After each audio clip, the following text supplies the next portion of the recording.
ماشي. ان شاء الله يبقى بداية كويسة ان انا احسن الصيني بتاعي. فالنهاردة الجول بتاعي ان انا اعرف او احفظ 5 كلمات جديدة والرموز بتاعتها، ان انا سيء جدا في الرموز بس كده. فاختار 5 كلمات واقول لكم ايه هما. كان مفروض اسجل وانا بجيب الكلام او اعمل تايم لابس بس نسيت.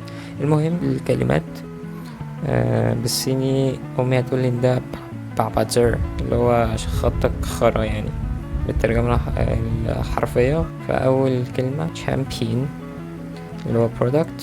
بص خطي بين اللي هو الحنزة الزبالة ازاي. بعد كده تياجو اللي هو price. كونشانغ اللي هو factory. فاخو مش عارف هي اصل دي معناه اللي انا كاتبه يعني انك تطلع المنتج او اللي هو ترسله. بس في كلمة تانية اللي هو اتعصب فبتلخبط ما بينه. فاخو في كخو يعني كلاينت. اتمنى مش اسوأ حاجة لان دي كلمات جديدة، بس انا الكلمات العادية اللي هو مثلا وتنتي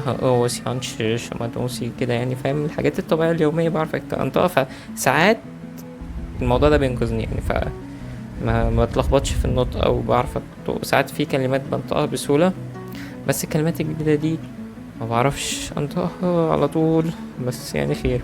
المهم انا بحاول، وطبيعي ان انا لما ابتدي احس ان انا ادائي زي زفت يعني، بس يعني محدش بدأ حلو، محدش بدأ جامد. فاحاول مرة 2 3 لحد ما اقدر احقق اللي انا عايزه بس كده. This is today's task او الحاجات اللي انا كنت عايز اعملها. اتمنى يعني يبقى ده سيريز استمر عليها يعني الفترة ان شاء الله. سلام.